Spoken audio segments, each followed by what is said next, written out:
Hi, thank you all for coming. We at What Books Press are really excited about this event because this is our fall debut, the debut of our fall list. We only do one list a year, and this year 2/3 of our authors are here. So, well, unless you count, maybe it's more than that if you count Holaday and Sarah as separate authors. 3/4, right. We published a book by Tony Dianuntis, an author living in Philadelphia, as well as the book by Sarah and Holaday, which you will hear from tonight, and the book by Carolie, which you will hear from tonight. And What Books Press is a very small press in Los Angeles, which is devoted to publishing literary texts. I mean, texts that really challenge our sense of what writing is about, and these books do. And we are so happy and proud to be presenting them to you. So please welcome, I guess CJ again is going to introduce the authors. Thank you. Great, thank you, Gail. I forgot to mention, if everyone could just silence your cell phones, it'd be great, so there are no interruptions during the readings. So first, reading from Mirage Industry, we have Carolie Parker.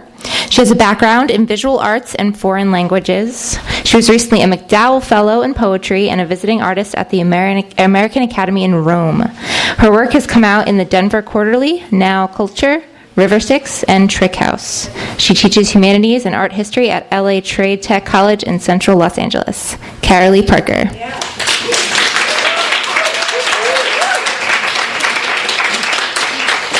Thank you, CJ, and thank you for having us here. Really appreciate it.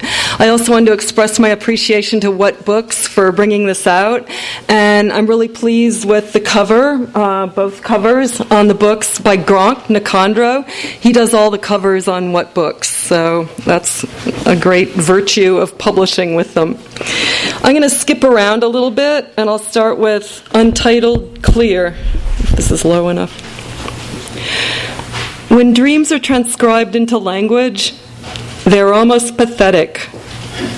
Birds plucked by torments as words hop along in sentences trying to explain what it is to fly, how to stop the desert from spreading, whether a wall of trees could block it.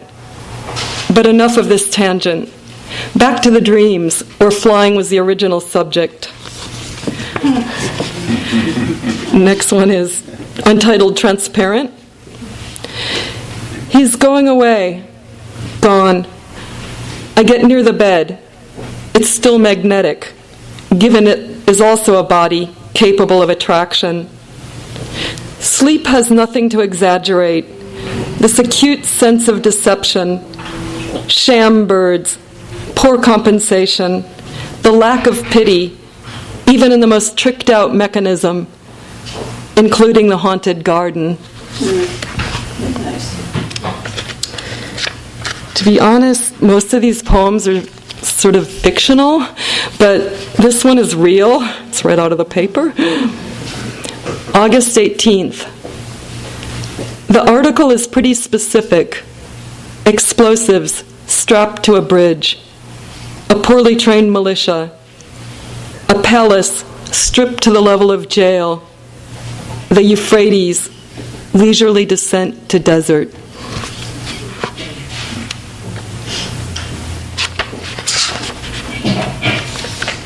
I teach humanities down at LA Trade Tech, and the texts are a little heavy on classical literature. I get quite a dose of it, so that worked its way into the poems. This is Aeneas and Dido.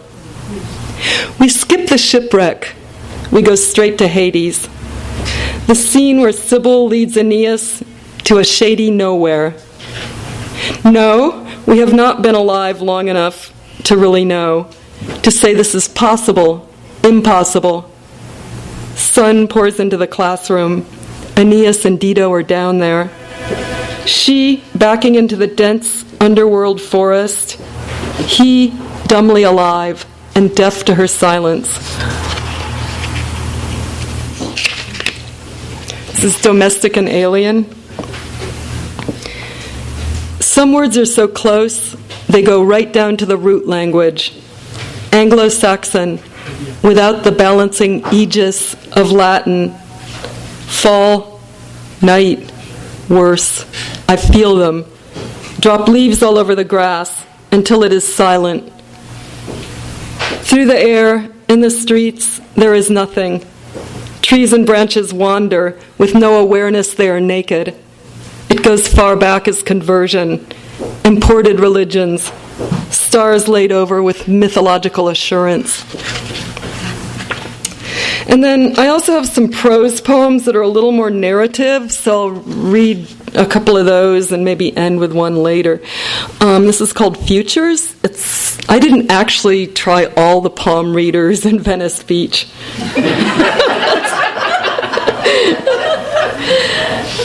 There's no way to tell which palm reader is best without trying each. The first holds my left wrist. The pulse is a little fast. Everything's fine, he says with an air of fatigue. I ask him about the lines on my palm. He looks into it like he'd forgotten.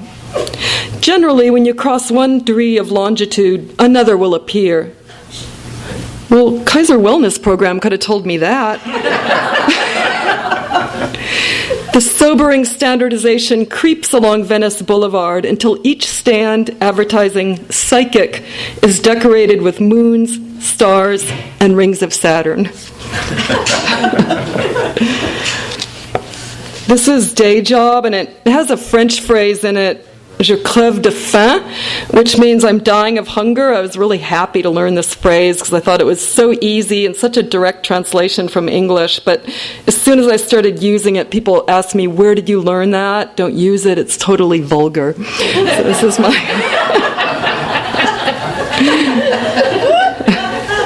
It's called Day Job. I help Jean-Yves prepare the fundraiser. I'm hungry. Je crève de faim. He asked where I learned that phrase. Don't use it. At a boat party. We dressed up as pirates and flew the skull and crossbones. He listens in silence. We unfold all the flimsy tables and float white cloths over them. The room is ghostly formal. He announces to anyone in earshot, Elle a passé le week-end avec les marins. It means she passed the weekend with a bunch of sailors. I'm too happy about that.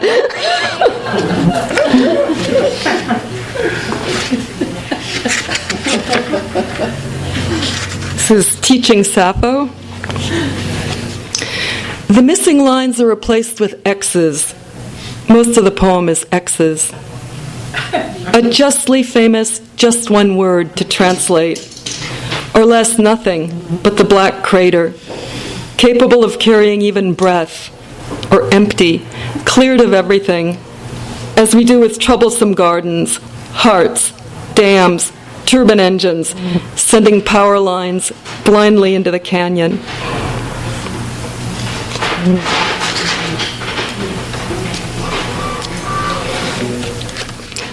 This is a poem about the color pink, which it is one of my favorite colors, but I think it's sort of generally overused for everything. So I tried to stuff it full of pink. Pink, because she sings on Spanish radio. Pink, because red is just politics. Pink, as it goes in sapphics. I tell them all the hotels in Lesbos have painted themselves pink because it's good business. Pink scar across an ordinary face. Pink violation notice in the usual neighborhood. Pink, an actual name. One of my best students. He really studied. He made it all the way to Tlon, Ukbar, Orbis Tertius, and came back with a paper. The excellent Pink in my extension class at Addiction Cessation Center. Pink, who just disappeared.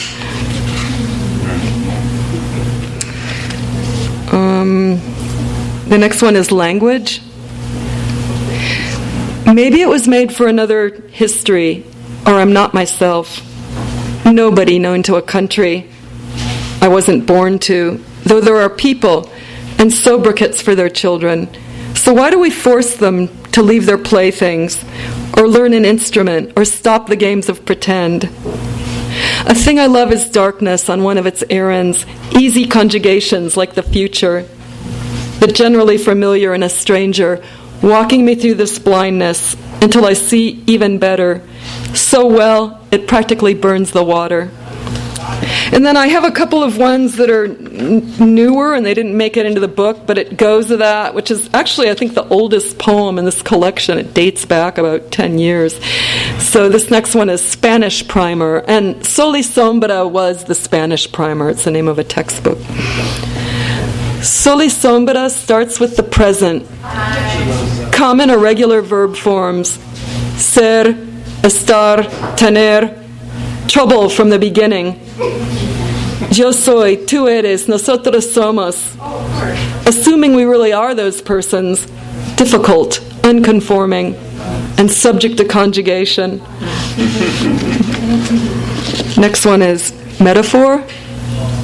Take November, for example. It is loaded. Its weight drops into a conversation, especially this near the end of fall semester. Last page of the syllabus. Late Roman history, a deathbed conversation. That is actually a typo. It should read deathbed conversion.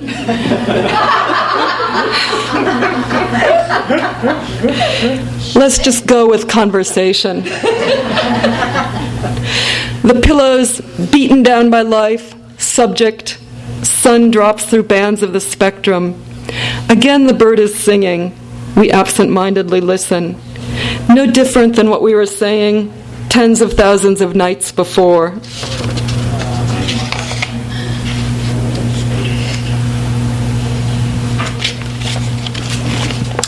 There's so many Enlightenment ideas, I thought I would add one more Enlightenment idea to the pile. So, more Enlightenment ideas. I like a fine incision, a field of moving rain, flat black thunder. Considering the body is hard to inhabit. Considering coldly, the faculty of reason favors whip, leash, collar. And we don't know what's down there. A soul? Or just more animal than I care to handle?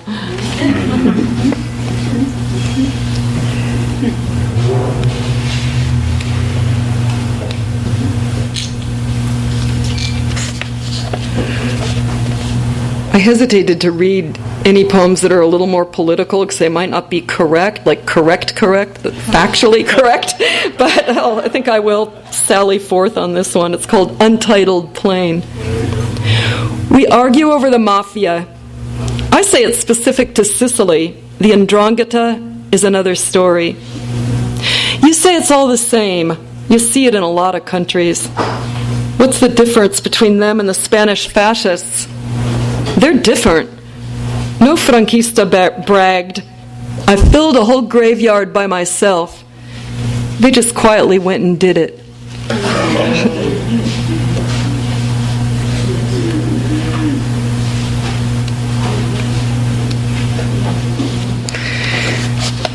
There seems to be some controversy over who pseudo-Dionysus is, because there are various Dionysiuses, but it's the figure this is written about was a Neoplatonic thinker who influenced some window design in early Gothic churches.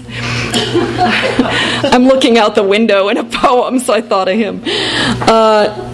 Night comes in, right in, walks through the window like smoke from the neighbor's fully loaded grill. I stop to watch it take the lines, the birds, the leaves, to a level of perfection Dionysius, the Areopagite, would have praised, from a plane of existence, not this one. But back to the kitchen, the darkness, my hands searching for the switch, full electric illumination.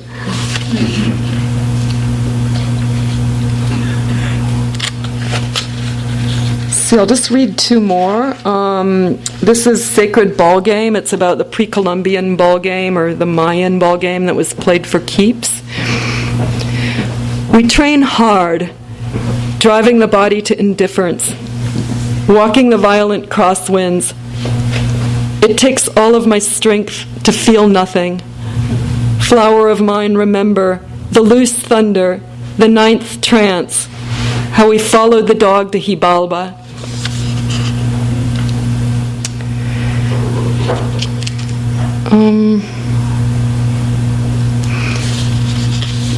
This is called Essay 2, Tacitus. I don't know what got into me to assign Tacitus or an excerpt from Tacitus' Annals to my class, but this is sort of the result. Essay 2, support your points with specifics.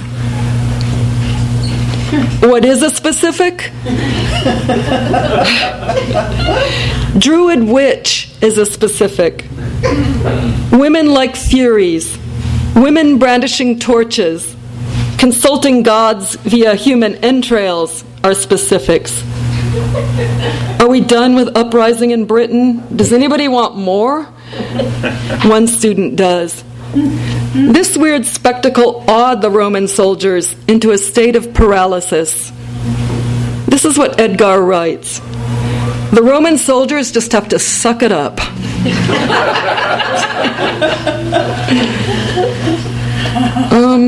I forget exactly how many more I said I was going to read, but this is the last one. It's called the Current Edition, and it's about the one textbook that I've used throughout my career teaching. It's an excellent introduction to world art history, and the author died a long time ago, but it's revived every 4 years by committee. I notice it's losing its bite in each new edition. So you can get it's called Gardner's Art Through the Ages. Thought people would recognize it. You can get a former edition of Gardner's Art Through the Ages much cheaper online. The 10th edition is only a penny. Now that the author is dead, the book is ghostwritten by committee. Ghostwriters tread more gently than a live author. They offend neither the dead nor the living. Helen Gardner says that Jean Goujon's Three Graces would be just a lame copy of the Mannerist norm if the nymphs didn't have a certain French chic. The new edition simply calls them Four Beautiful Maidens. Helen Gardner says the Flavian woman has a crooked neck. The ghostwriters revised that to elegant and swan-like. When Bernini is refused a commission in Paris, he returns to Italy in high indignation. This last part is still in. If you want something less hurtful, pay full price for the 15th edition. Thank you.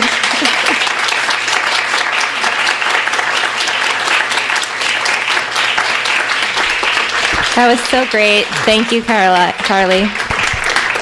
Up next, reading together from the She series of Venice Correspondence, we have Sarah Maclay and Holaday Mason. Sarah Maclay is the author of Music for the Black Room, The White Bride, and Whore, all from University of Tampa Press. A 2016 Cola Fellow and a 2015 Yaddo resident, she also received a Pushcart Special Mention and the Tampa Review Prize for Poetry.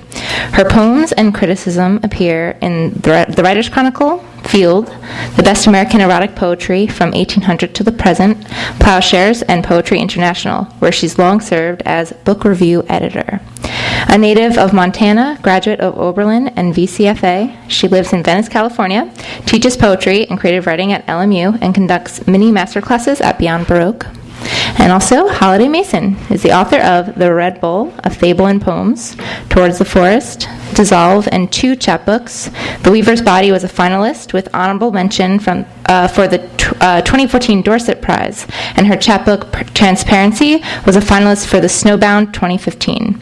Pushcart nominee, widely published, co-editor of Echo 68, poetry editor of mentalshoes.com. She's also a fine art photographer and a psychotherapist since 1996. So please welcome Sarah Maclay and Holaday Mason.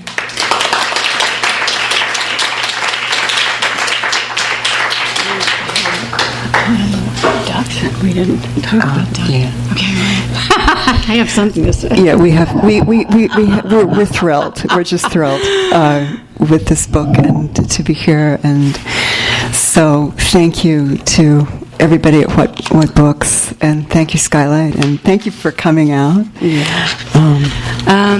I wanted to say the same. We didn't work out the introductions. We worked out the Everything reading else. because you kind of have to orchestrate it. But it's a note for future. But thank you to Skylight for hosting our inaugural reading, and to What Books, who is a fierce, amazing collective that allows people to actually write still. And Carolie, what a great pleasure to hear you. Yes.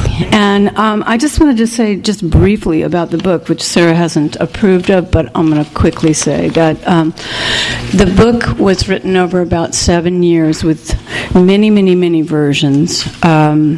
While Sarah and I lived on the property in Venice called the Wild Orchid Ranch, and we organically made a kind of an artist's collective with interesting stories, which we won't tell right now. And the She series of Venice Correspondence is, for me, it's an ode to women getting older and to all of our aging, and it's also an elegy to being a young woman. But and more than anything, it's a political statement about a reclamation of both the female and the male, which we see so grotesquely characterized in politics right now. So I wanted to offer that up as a context, which... And I'll just add, it also partly came out of this thing. I was teaching a course, and it hit me that, when Wordsworth and Coleridge were writing the lyrical ballads, that was actually collaboration, and they were living close by. And I thought, well, why can't we do that? So I said, Holaday, would you like to do this? And she said yes, and she was on it. And I was still recovering from the end of the semester. But I think there's something really wonderful about the She series coming out in 2016. So we hope. And it's been a really interesting year for all of that. Okay, so the poems they are numbered. We're not going to read the numbers. There were originally 100 poems, 50 from each of us, but there no longer are because the book was winnowed and edited. And so we'll just read the poems without any titles. The book is closed, so cast a square shade on the woman's knee where she kneels at the pond, and still the sorting goes on. The book is open.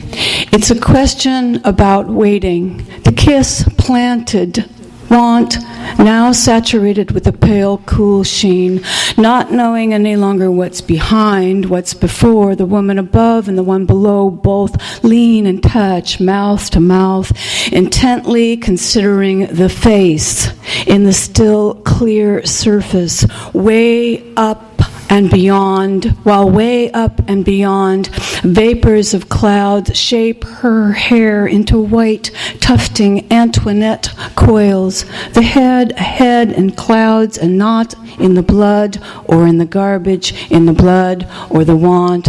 The pages flutter open. There is a body lying still. The body is the mother, my mother. I spread open her ribs and count them gently until they lute and harp. Violet glands now, fruits and veins, steaming with tenderness. Your mother's here too. Men will come with boats soon. It was just a book. It was a painting in a museum of a woman with a book. There was a shimmering pool and a world. And I imagined her lying there, alone, in the cathedral, nearly invisible, in the late light in the late light of the afternoon, listening to the mad keys of the organist and his kind hair, streaming across the enlivened air in a kind of mass of curl. And this is wrong. Hair, wet from the playing, as she lay there before being discovered and dismissed She had loved the trees, the metal trees of Madison Park, and the metal boulder, thought them beautiful, which I only saw at night, but they were terrifying. I thought of my brother making them as he could have, welding them together, tin woods in a forest park of fall-plucked trees, like an omen. Only metal trees. Furious, arguing, held together in their mutually branching dance of rage, Siamese trees. And beyond them, blue light of the Empire State and the gold triangular tower.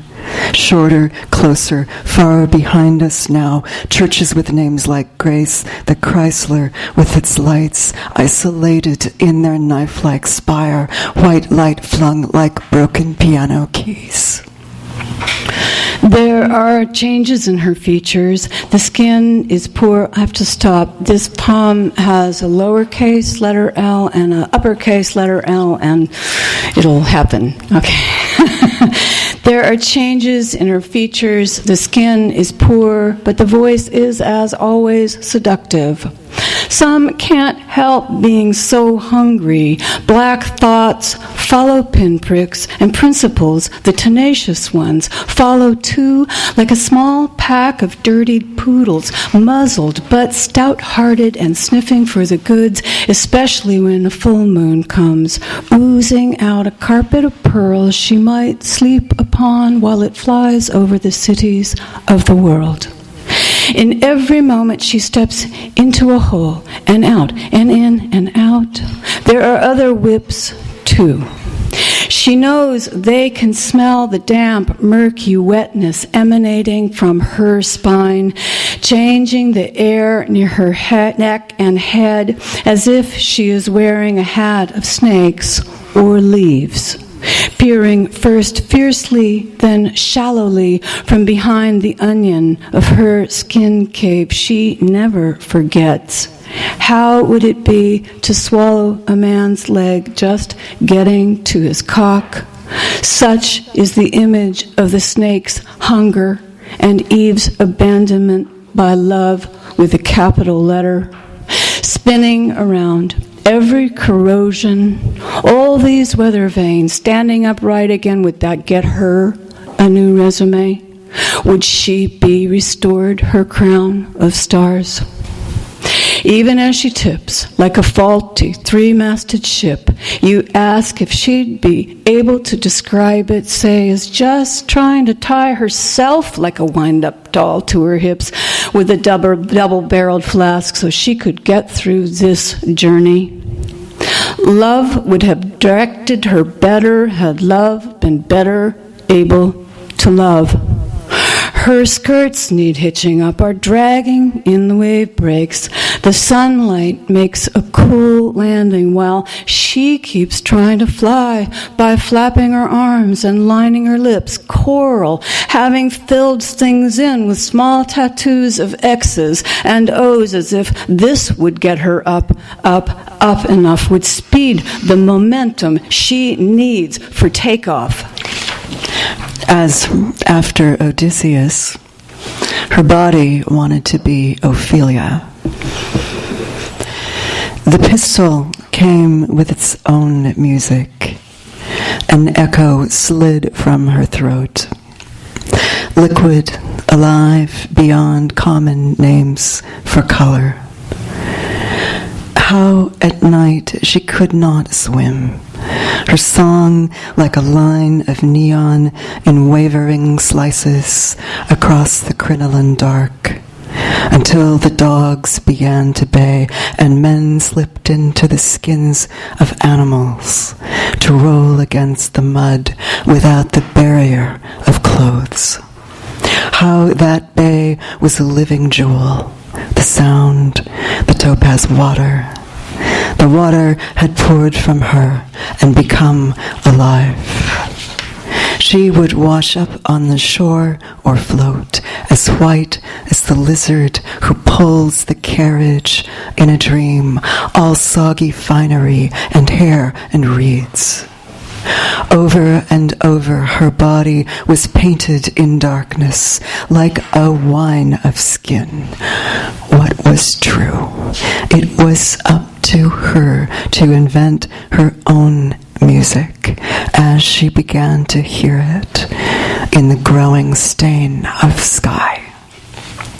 He said it was a zoo out there in the lucid pre-dawn sea, where Ophelia sang all sorts of animals towards the surface until they touched his thighs, slid over and under, became skin to his skin. The walrus arrived, still vibrating urchin flowers and sunlight, even before sun had come. Lavender dolphins, purple skimmers, licks of fin slid, twisted the quartz and tourmaline pelicans, groaned near a graphite cusp of sky sown with white seagulls, beneath which whales breached blue as ripe plums, and fish and fish and fish and spears of minnows. A man in the sea is in the drum of the world, his buried sadness wavering overhead as if all stitches were healed and bone fragments healed, eruptions of longing forgotten on shore sealed tight. And away, a man, firm inside a woman, lies under the hexagon spell of starlight. He enters the salt inside her, begins to need salt. This is how a man comes to prefer living alone. His body changed into ocean, the moon in its reflection, a compass steering him to disappear. This is the way opposite things can be sometimes when they touch. There was her method of swooning, which involved letting go on an ice rink of shattered glass, her long red hair strewn over the crackles, cheekbones against ice cube pebbles in their sharpness like a mirror, and the sense that below the ice glass or glass ice was another room that could be looked into or looked up from.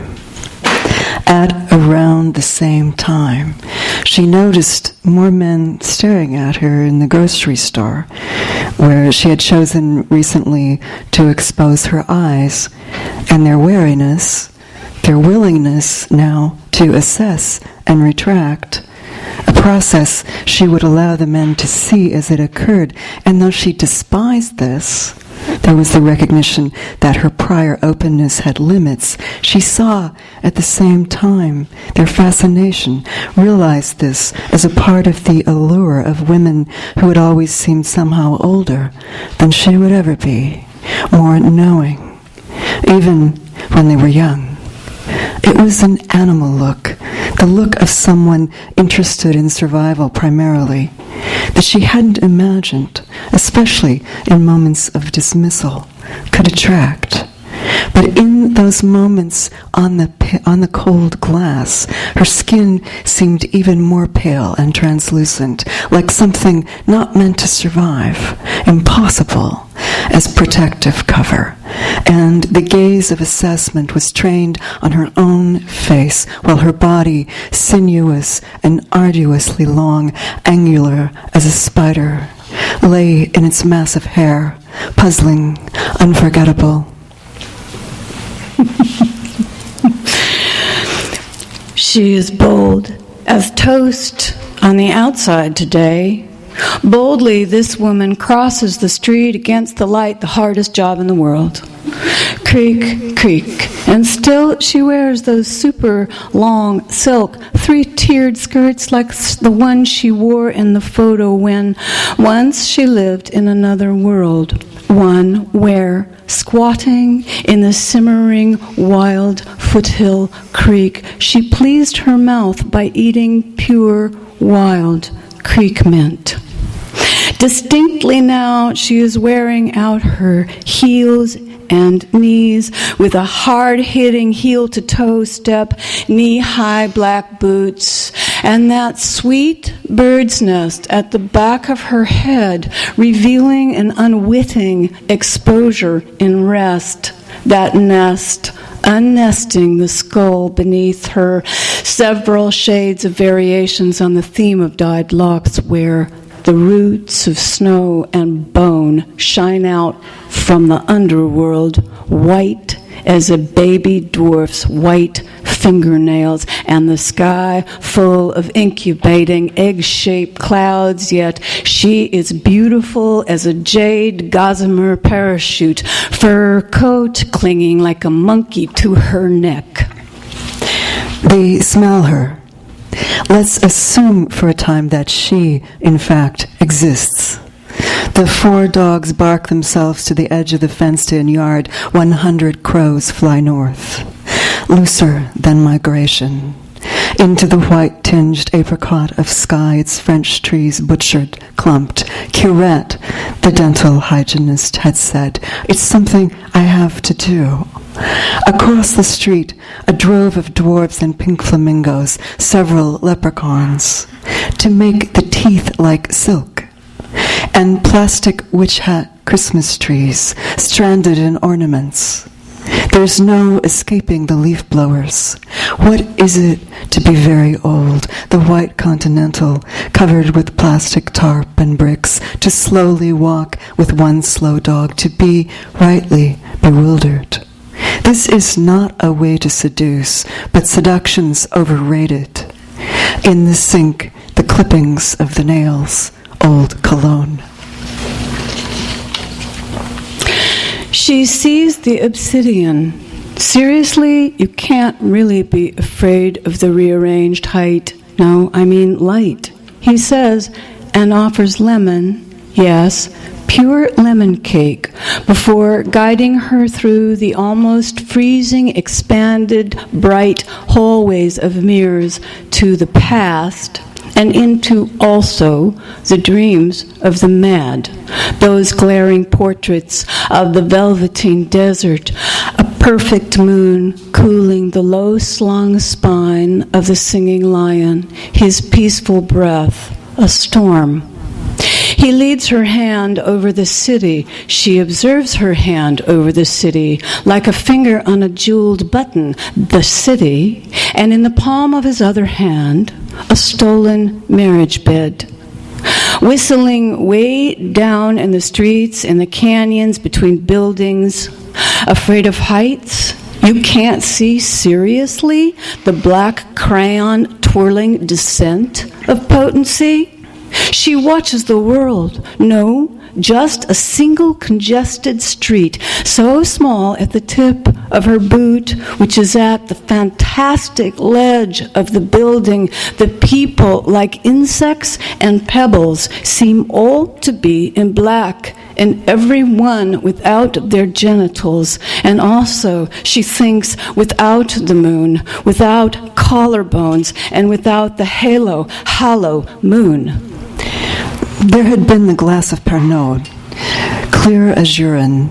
She had nearly forgotten to pour in the water, forgotten to make it milk and cloud.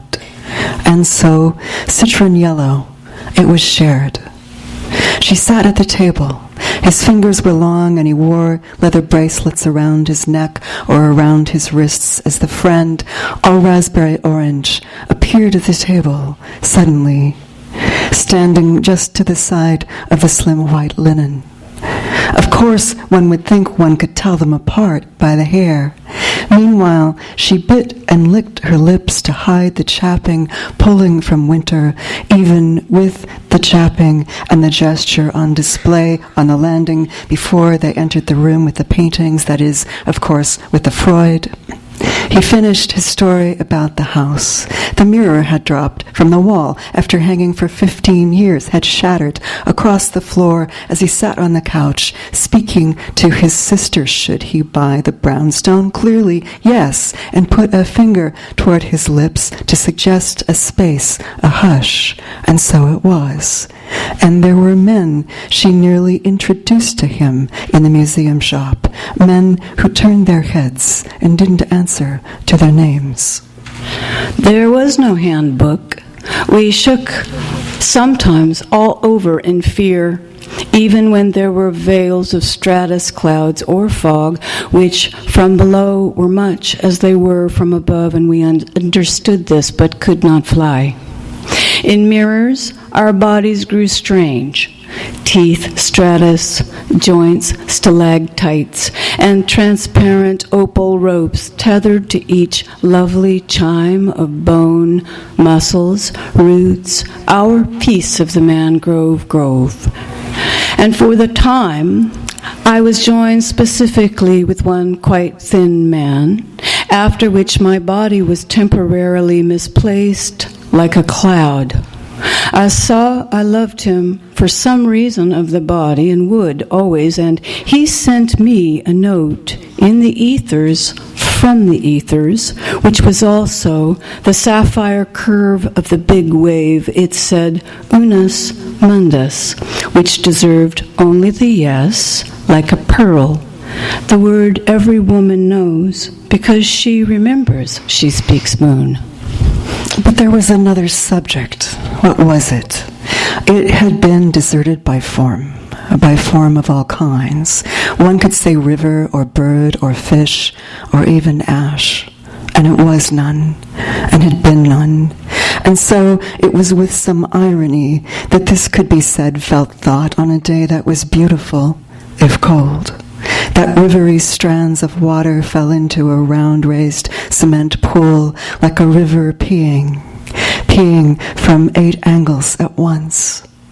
That a slim tree, the color of ash, was budding as light hit the ash-gray deck through the greenery, gathered like flowing swords, gathered into the vase of the face of the earth with its many mouths.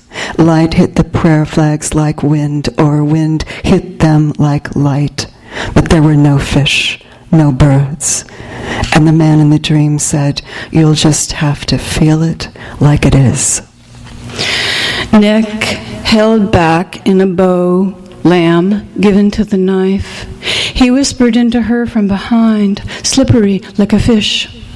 Sitting on the edge of the claw foot tub, she reflects on herself in the window, in the cradle of candle-lit night, the door way behind black, so thirsty. A cup of bath water where both feet float like fish. She is nearly old, but not quite too old. Having nothing to do with need, having everything to do with need. Touch, torch, bellies. He asks her to turn off the lights, having nothing to do with anything less than fear.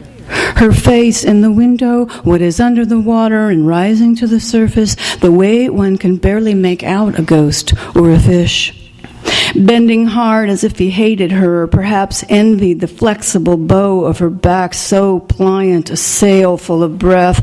Or maybe he recalled the bow and arrow story and would always be the prince, pinned as any butterfly to the canvas of the bed, yet slippery like water when I was a girl.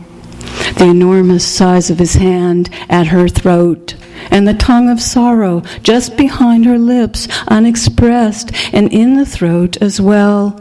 Torn flags, the palms bending in a high wind of canal, flames, the light of the neighbor's bathroom flicked on, casting her upturned face in it, and the neighbor then peeing in his bowl. I begin again. As a girl, I had a long patience for getting the difficult fruit of pomegranates. What a pity it must be for the man not to love the woman with his beautiful penis. What a pity as they forget into each other, and themselves. Because identity had gone, and no one was waiting. There was no garden, no stair. There was no snow. Someone, for instance, would not be able to hear callous whisper. All the familiar objects had been removed. There was the sound of traffic, but in the morning of a foreign city, Under the upturned corners of the mouth, what was there when the muscles went? Why would no one speak about it? It was not a dilemma, but a state.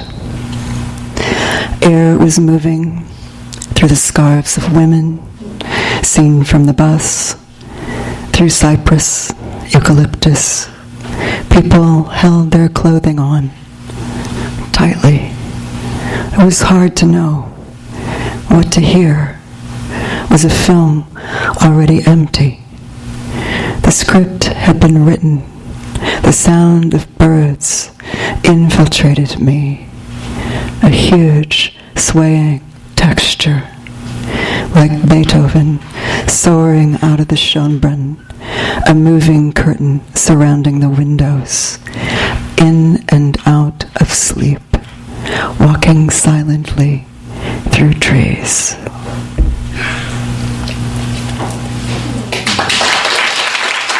Thank you for coming. Thank you. Thank you to You've been listening to the Skylight Books author reading series. Don't forget you can listen to this and all our other great podcasts at skylightbooks.com. Thanks again for stopping by, and we hope to see you soon.